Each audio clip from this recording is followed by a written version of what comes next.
पूज्य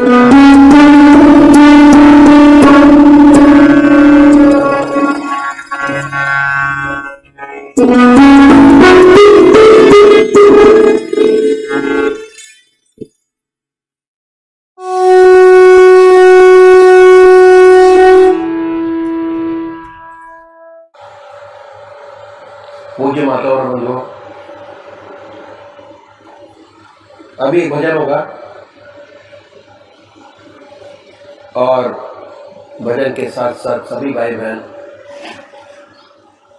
अपने अपने इष्ट का ध्यान करेंगे। कल बहुत डिटेल में बताया कि ध्यान कैसे किया। देखिए, पूजा 3 प्रकार से। पहली शारीरिक पूजा,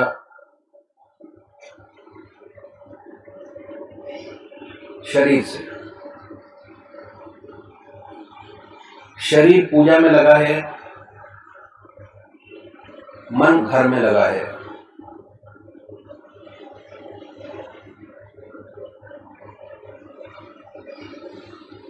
उसमें जो चीजें आती हैं, मंदिर जाना, जल चढ़ाना, आरती गाना,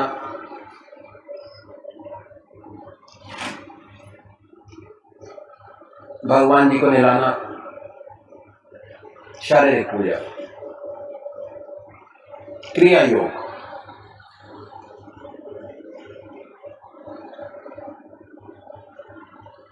मन आपका जब तक आप क्रिया योग में लगे हैं, आपका मन आपके इष्ट के चरणों में लगा है। क्रिया योग। और जैसे ही आपने वो क्रिया खत्म की, फौरन मन संसारिक कामों में लग गया। बल्कि क्रिया योग करते करते भी मन आपके इष्ट के चरणों में पूरा नहीं लगता। दूसरी पूजा, ध्यान, मन से। इसमें दोनों चीजें शामिल होती हैं, मन भी शामिल है और शरीर भी शामिल है। इसकी जो कैटेगरी है उसमें आते हैं ध्यान योग, सहज योग, आनंद योग,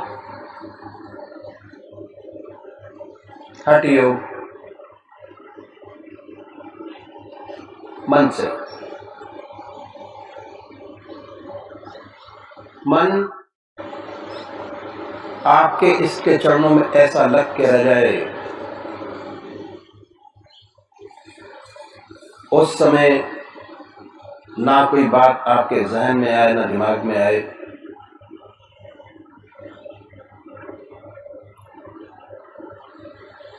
पूजा की गहराई अगर आपको प्राप्त करनी है तो अपनी पूजा में ध्यान योग को ऐड कीजिए। जब ध्यान शामिल करेंगे तो जितने समय आपका आपके इसके चरणों में ध्यान रहेगा, आनंदमय स्थिति पैदा होगी। ऐसी ऐसी चीजें जो आपने कभी जिंदगी में सोची नहीं होंगी, वो भी पूरी होती नजर आएंगी। मन आनंद में रहेगा, शांत रहेगा, कंसंट्रेशन बढ़ेगा जिस काम को करेंगे। जो काम पूरी कंसंट्रेशन के साथ किया जाता है,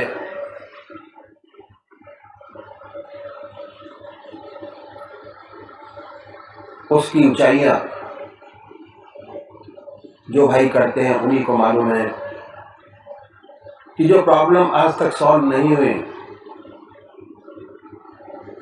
ध्यान करने के बाद बड़े आराम से हल निकलता है और सांसारिक जीवन बड़ा सुखी और आनंदित होता चला जाता है।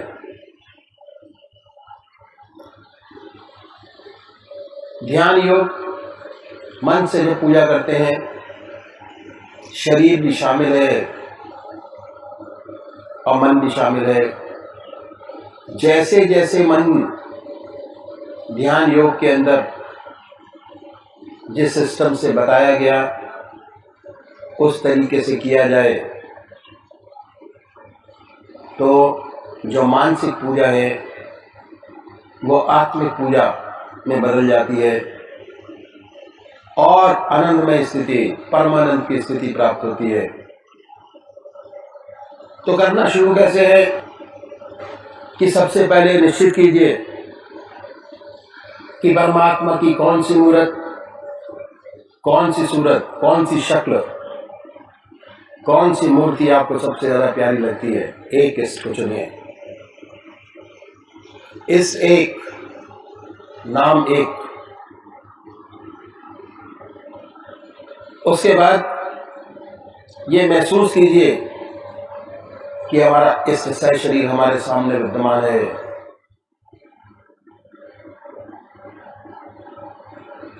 हमारे सामने है। जैसी ऊंची भावना आपके इष्ट के प्रति होगी उतना जल्दी आपका मन आपके इष्ट के चरणों में लगेगा। जब तक आप ध्यान करते हैं उन्हीं के ख्याल में रहिए, उन्हीं को देखिए। ना कोई सांसारिक बात याद आए न ख्याल। शुरू में दिक्कत होती है। शुरू में जब आप ये क्रिया करेंगे तो बहुत सारे विचार आपके सामने आएंगे। जैसे जैसे इस क्रिया में डूबते चले जाएंगे ध्यान योग के, वैसे वैसे विचारों में कमी आती चली जाएगी और एक समय ऐसा होगा आप होंगे, आपके इष्ट का ध्यान होगा, आपका इष्ट आपके सामने होगा। हृदय की हर धड़कन पर जो नाम आपका है, जो आपने चुना है, जो आपको सबसे ज्यादा प्यारा लगता है, उसको हृदय की हर धड़कन पर उच्चारित होते सुने। और जब तक ऐसा ना हो बड़े प्यार से अपने इष्ट के नाम को जिह्वा से ले सकते हैं। दूसरे वो भाई हैं जो निराकार भगवान के उपासक हैं। ओम, अल्लाह, वाहेगुरु, जीसस क्राइस्ट, गॉड। बड़े प्यार से नाम को चुनिए, जो नाम आपकी आत्मा को अच्छा लगता है चुने। दिल की हर धड़कन पर उस नाम को उच्चारित होते सुने और ये महसूस करें कि जब हमारे दिल की धड़कन धड़कता है, दिल की धड़कन से नाम निकल रहा है और पूरे शरीर में वाइब्रेट करता है, उसकी वाइब्रेशन को महसूस करें और परमानंद की स्थिति को प्राप्त करें। तो अब ये भजन होगा और भजन के साथ साथ सभी भाई बहन अपने अपने इष्ट का ध्यान करेंगे।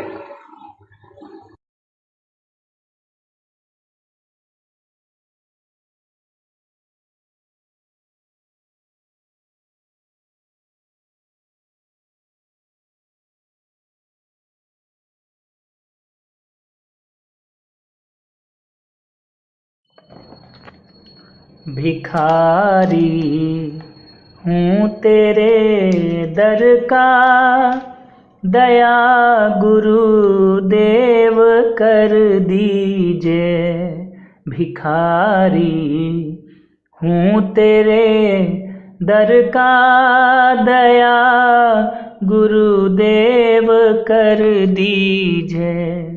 पड़ी मझ धार में नैया इसी को पार कर दीजिए, भिखारी हूँ तेरे दर का, दया गुरुदेव कर दीजिए। सुना है तेरे इस दर पर दया की भीख मिलती है, सुना है तेरे इस दर पर दया की भीख मिलती है।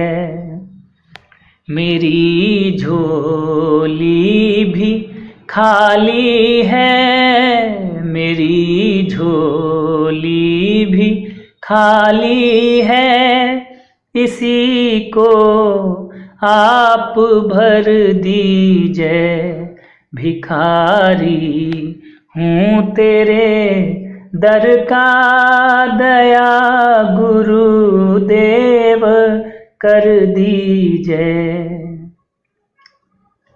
दया से तेरी एक क्षण में हजारों पाप कटते हैं, दया से तेरी एक क्षण में हजारों पाप कटते हैं।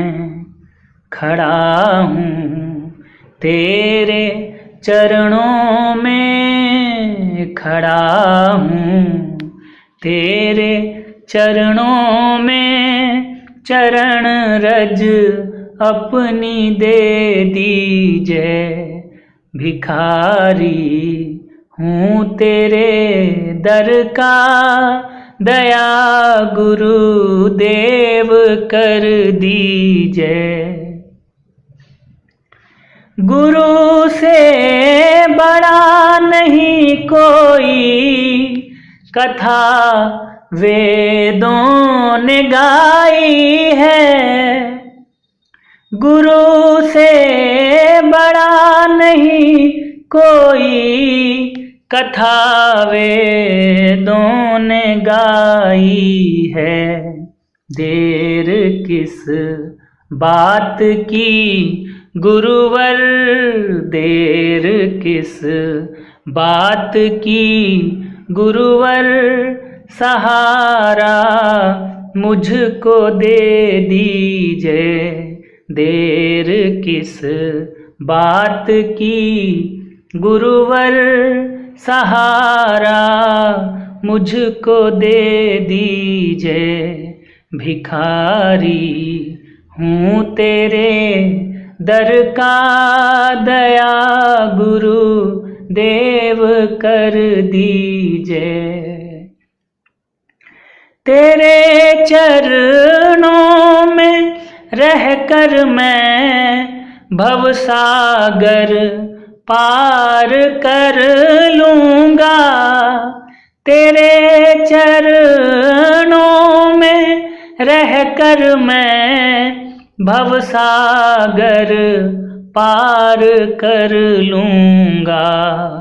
कृपा का हाथ अब गुरुवर, कृपा का हाथ अब गुरुवर, मेरे भी सर पे रख दीजिए, कृपा का हाथ अब गुरुवर, मेरे भी सर पे रख दीजिए, भिखारी हूँ तेरे दर का, दया गुरुदेव कर दीजिए।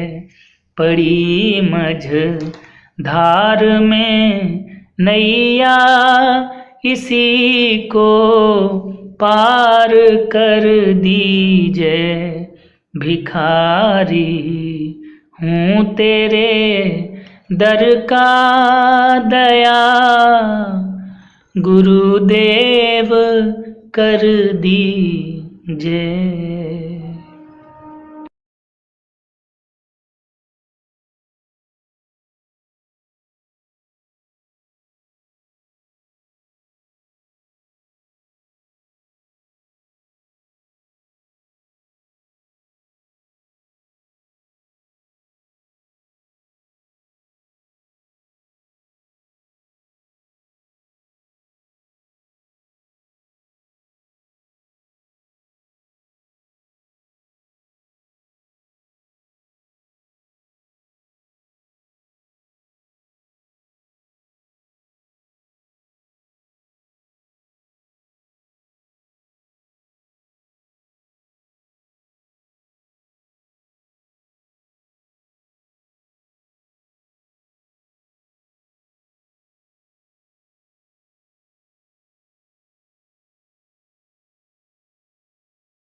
ओम जय सदगुरुदेव जय प्रसन्नम। श्री ब्रजमोहन दशनामेट परिच्छेद 12 बुजुर्गों के संस्मरण। स्थान जबलपुर राइट टाउन सन 1952। सुनऊ भरत भावी प्रबल बिलख कहो मुनिनाथ। हानि लाभ जीवन मरण जस अपजस विद्यात। आज तारीख 12/11/52 है। प्रातःकाल के 7:30 बजे हैं। सत्संगी भाई बहनों ने आराम प्रारंभ कर दिया। ठीक 8 बजे श्री सुखदेव जी महाराज बैठक में पधारे और भाइयों से साधारण कुशल क्षेम पूछकर आंतरिक ध्यान में चले गए। धीरे धीरे सभी भाई ध्यान अवस्थित हो गए। कमरे में सन्नाटा छा गया है। आनंद धारा में सब गोते खा रहे। यह समय 1 घंटा बराबर चलता रहा। तत्पश्चात श्री सुखदेव जी महाराज ने आंखें खोली और बड़े ही मधुर कंठ से निम्रित भजन गाया। रघुवर तुमको मेरी लाज, सदा सदा मैं शरण तिहारी। तुम बड़े गरीब निवाज, पतित उदाहरण बिरद तिहारो। ईश्वरन सुनी आवाज, हो तो पतित पुरातन कहिए पार उतारो जहाज। अधखंडन दुख भंजन जन के यही तिहारो काज। तुलसीदास पर कृपा करिए भक्ति दान देहूं आज। इसके पश्चात श्री सुखदेव जी महाराज ने फरमाया, देखो भाई, फकीर संत जन 3 बातों को अपना मित्र बनाते हैं। पहली प्रथम बीमारी, द्वितीय मृत्यु और तृतीय हक दरवेश। जब बीमारी आती है तो वे खिन्न नहीं होते, वरन प्रभु जी को धन्यवाद देते हैं कि इसके द्वारा उनका स्मरण होता है। जहां भगवान की सच्ची याद आई नहीं कि आदि बीमारी आती आप गई और आदि औषधि आदि से हृदय में आत्म सुख का अनुभव होता है। यह कोई साधारण बात नहीं। धन्य प्राणी जिन्हें यह हालत नसीब होती है। दूसरे वे मृत्यु को नहीं भूलते। जब वह आती है दुखी नहीं होते, किंतु वो उसका आदर मित्र के समान करते हैं। परमात्मा के दर्शन में शरीर का जो पर्दा रहता है, मृत्यु हटा देती है। वह अनुपम सुख का बोध कराती है। जब वे मृत्यु को ऐसा समझते हैं तो मृत्यु भी उन्हें बड़ी सरलता से ऊपर ले जाती है और शरीर छोड़ते समय जो दुख है, पीड़ा सब साधारण प्राणियों को होती है, उन्हें नहीं होती। तीसरे, संतजन सदा हक दरवेशी अदा करते हैं। दरवेशी क्या है? पर्दापोशी। दूसरों की बुराइयों को प्रकट नहीं करते, उन्हें छिपाते हैं। हाँ, यदि दूसरों के अवगुण प्रकट ना करें किंतु अपने भीतर उनके विषय में गुनगुनाते रहें, तो इससे तो कहीं बढ़कर यह है कि उन्हें खोल दें। क्योंकि इसमें केवल यही बात होगी कि दुनिया के लोग बुरा भला कहेंगे और हृदय तो हमेशा गंदा ना रहेगा। चाहिए तो यह है कि बुराइयां दिल में ना आवे, उनके लिए प्रार्थना करें और ईश्वर से उनकी भलाई चाहें। यही प्रेम मार्ग है। इसी से अध्यात्म में उन्नति होती है। आपने आगे फरमाया कि पूज्यपाद श्री लाला जी महाराज कहा करते थे कि हमारी लगन ईश्वर में इस प्रकार हो कि जब कभी लोगों के बीच में भी बैठे हों अथवा बाजार की गलियों में होकर जा रहे हों, सब कुछ देखते हुए कुछ ना देखें, सब कुछ सुनते हुए कुछ ना सुने। एकांत की अवस्था इतनी घनी हो कि बाहर की कुछ बातों का असर ना पड़े। हृदय में केवल परमात्मा की याद हो और सब विचारों से खाली हो। मन और वाणी से दुनिया के काम करें जो ईश्वर ने हमारे जिम्मे दिए हैं। इसके विपरीत जो लोग एकांत में निवास करते हैं परंतु सांसारिक बातों में उनका मन लगा रहता है, ऐसे लोग एकांत में भी बाजार लगाए बैठे हैं। प्रभु जी ऐसे मिथ्याचरण से बचाए। तत्पश्चात परम संत महात्मा श्री दयाल जी महाराज का वह अमृत भरा उपदेश दोहराया जो उन्होंने सत्संग भाई को गंगा स्नान के कारण सत्संग में देरी होने पर दिया।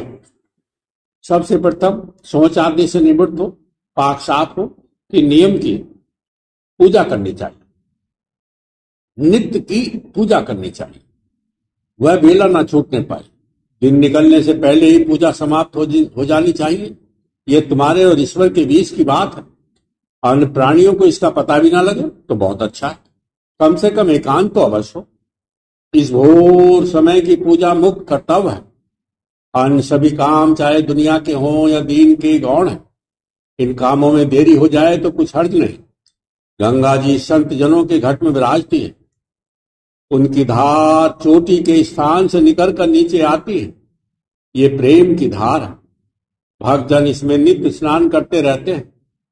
इसी का बाहरी स्वरूप पृथ्वी पर भी गंगा है। सो वह सब ठौर नहीं, कहीं कहीं मिलती है। जहां है वहां काई नहीं पड़ती। गंगा जल बरसों रखा रखे, कीड़े नहीं पड़ते। कोई 12 वर्ष गंगा जी में स्नान करे उसका कोढ़ मिट जाता है।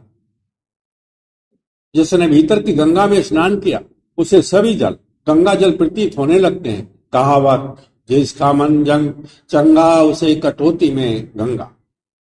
बाहर की गंगा में स्नान करो तो ईश्वर के प्रेम में ऐसे तन्मय हो जाओ कि हम प्रेम की धार में। यह प्रभु जी के पाद पद्मों का प्रेम है जो जल रूप होके बह रहा है। ऐसी भावना से स्नान करो, बेशक तुम्हारे भीतर की गंगा भी प्रकट हो जावे। हमारे गुरु महाराज प्राय गंगा जी नहाने जाते थे। ऐसे घाट नहाते जहां कोई नहीं जाता। दिल निकलने से पहले घर आ जाते। किस भावना से नहाते, महात्मा की बात महात्मा ही जाने। प्रातः काल की पूजा तो स्नान गंगा स्नान ही है। दृष्टि तनिक महीन करो, देखो ना, किसी के धर्म कार्य में हस्तक्षेप ना करो। जिस भावना से जो गंगा जी में नहाते हैं नहाने दो। हाँ, ईश्वर से प्रार्थना करो जो जिस रास्ते तुम्हें चाह रहे हैं उसमें उनकी श्रद्धा अचल हो और वे तुझे पाए। यह सबके लिए तुम्हारे हृदय से भावना उठे। हम तुम सब वैर विरोध के लिए नहीं आए हैं, प्रेम मिलाप के लिए आए हैं। जो ईश्वर से सच्चे मन से प्रेम करता है वह सबका है और सब उसके हैं, कोई बेगाना नहीं रह जाता। जवान से कहने की बात नहीं हो, ऐसी सचमुच हृदय में बीते।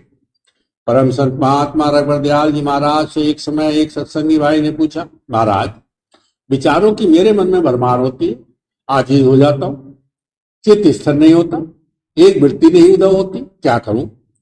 श्री महाराज जी ने फरमाया, विचारों को आने दो, इनको क्या कोई रोक सकता है? हाँ, इनकी ओर तुम ध्यान न दो। जैसे रास्ते में मुसाफिर आते जाते रहते हैं, कोई उनको रोक नहीं सकता। अगर कोई उनको रोकने की चेष्टा करे वह पागल गिना जाएगा।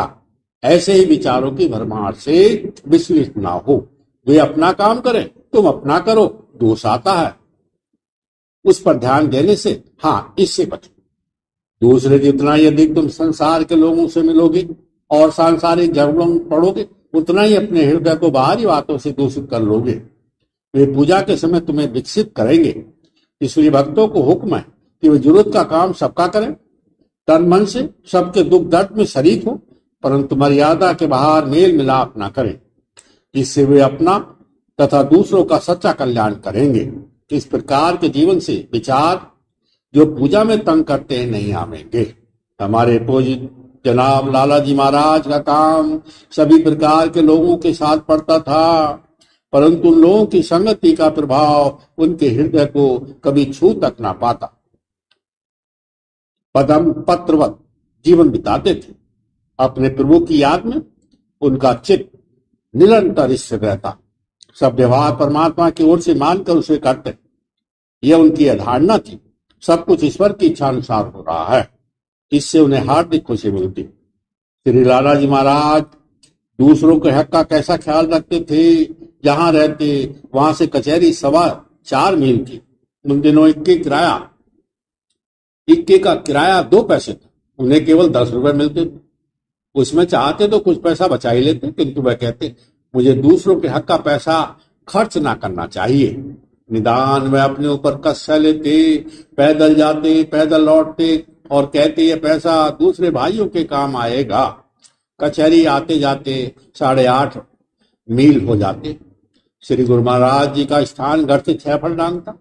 इस प्रकार रोज लगभग 10 मील उन्हें चलना पड़ता था, परंतु सब कुछ भगवत की ओर से मानकर नित्य प्रसन्न बदन देख पड़ते। जो आत्म सुख बड़े बड़े सम्राटों को नसीब नहीं, वह वे नित्य अनुभव करते। इस प्रकार उन्होंने अपने जीवन को कसा था। बचपन में हमारे पूज्य पिताजी ने हम लोगों को ऐसी शिक्षा दी थी। घर पर सवारियां होते हुए भी पैदल चलने का अभ्यास कराया था। धन धान से संपन्न होते हुए भी शादी का जीवन बिताया था। कभी सुनहरे और रेशमी कपड़े पहना कि घर से बाहर जाने का हुक्म नहीं देते थे। नियमित आहार देते थे। बेचा समय पर चटपटी चीज बाजार से कभी न खाने की आज्ञा देते। इन्हीं सब शिक्षाओं का परिणाम था कि वे पीछे समय के फेर से तंगी के दिनों में भी अपने कुल की मर्यादा पूर्ववत बनाए रखें। जब इस प्रकार का जब्त होगा, तभी कुशन के द्वारा पैदा होने वाले बाहर के दोषों से बचत होगी। तभी चित्त में स्फूर्ति और एकाग्रता आवेगी। धैर्य से काम लो, संकटों में घबराओ नहीं, सब काम सिद्ध होगा। सत्संग के जल से नित्य हृदय पटल धोते रहो। एक समय आएगा जब सभी विकार आत्म साक्षात्कार होने पर आप ही आप नष्ट हो जाएंगे। आत्मविद्या को छुपा रखने के विषय में श्री चचा जी महाराज ने, हमारे पूज्य पिताजी रघुवर दयाल जी महाराज ने फरमाया, मुझे तहसील अलीगढ़ में 27 वर्ष निवास करना पड़ा था। 15 वर्ष तो किसी ने कुछ ना जान पाया कि मैं कुछ आंतरिक अभ्यास करता हूँ। 4-5 वर्ष तक तो घर में भी किसी ने ना जान पाया। कोई जनाब लाला जी ने तो इतना छिपाया कि उन्हें तालीम देने की आज्ञा मिली तो पूज्य भावा जी ने जाना। इस प्रकार आत्मविद्या के महत्व को समझाकर श्री महाराज जी ने कहा, इसे बिना अधिकारी के अन्य के सामने फेंकना उचित नहीं। यह क्यों ना हो, योगीराज भगवान श्री कृष्ण जी ने इसकी ओर गुह्यतम महत्व कह के संकेत किया। यह विद्या एक अत्यंत गोपनीय भेद है, जिसको संत जन आर्त अधिकारी पाकर के प्रकट करते हैं, नहीं तो मौन रहते हैं। जब तक जिज्ञासु जनों में इसकी जिज्ञासा उदय नहीं होती, गुप्त रहते हैं। भगवान शिव जी ने पार्वती महारानी से इसका भेद तभी खोला था जब वह दीन दुखी हो उनकी शरण में आकर इसकी जिज्ञासा करने लगी और कहने लगी, यद्यपि जो सीता नहीं अधिकारी, दासी मन क्रम वचन तुम्हारी, गूढ़ तत्व न साधु दुरावही, आरत अधिकारी जह पावई। कठोर निषद में यमराज ने नचिकेता को उपदेश करते हुए यही कहा कि यह ब्रह्म विद्या अत्यंत दुर्लभ है। बिल्ले ही को सुनने को मिलती है, सुनकर बिल्ले ही उसे बोध करते हैं। इसका कहने वाला आश्चर्य रूप है, इसका समझने वाला भी आश्चर्य रूप है। जिन महापुरुषों ने उसे अनुभव से जाना है, वे ही कुशल अधिकारी को बुझा सकते हैं, अन्य कोई नहीं। यह तो हृदय की विद्या है, इल्म शीना है। एक रोशन हृदय दूसरे हृदय को रोशन कर सकता है। देरी अधिकारी बनने में, अध्यात्म विद्या के प्रदान करने में देरी नहीं लगती। यह आश्चर्य रूप संत सदगुरु ही से प्रदान करते हैं। जन्म जन्मांतर के पुण्यों के प्रभाव तथा भगवान के अत्यंत अनुग्रह से संत जन मिलते हैं। फिर सब बिगड़ाया जीवन सुधर जाता है। जीवन की परम ध्येय की प्राप्ति हो जाती है। क्योंकि समय अधिक हो गया था, श्री सदगुरु जी महाराज ने फिर वचन समाप्त किया। सभी सत्संगी भाई भी श्री सदगुरु जी महाराज को दंडवत प्रणाम कर अपने अपने घरों को चले गए। परमात्मा तू ही है।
अनमोल वचन अखिल भारतीय संत मत सत्संग के संस्थापक और गृहस्थ में आनंद योग के जनक परम संत महात्मा परम पूज्य श्री यशपाल जी महाराज अर्थात परम पूज्य भाई साहब जी द्वारा प्रतिपादित इन अनमोल वचनों का पालन करना अति आवश्यक है।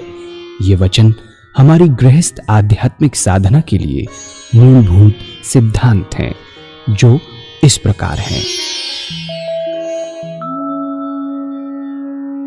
हम दुनिया की हर चीज की कीमत आंकते हैं, अपने मानव जीवन की कीमत भी जाने व परमात्मा की प्राप्ति हेतु साधना करें। मनुष्य योनि एक उपहार है, इसीलिए परमात्मा को धन्यवाद देते हुए आधा घंटा प्रातःकाल, आधा घंटा सायंकाल पूजा अवश्य करें। सत्संग, सतनाम व सद्गुरु को प्राथमिकता देते हुए इसी के आधार पर ध्यान योगाभ्यास अवश्य करें व गृहस्थ के कार्यों को परमात्मा का कार्य समझकर उसी की याद में संपन्न करें।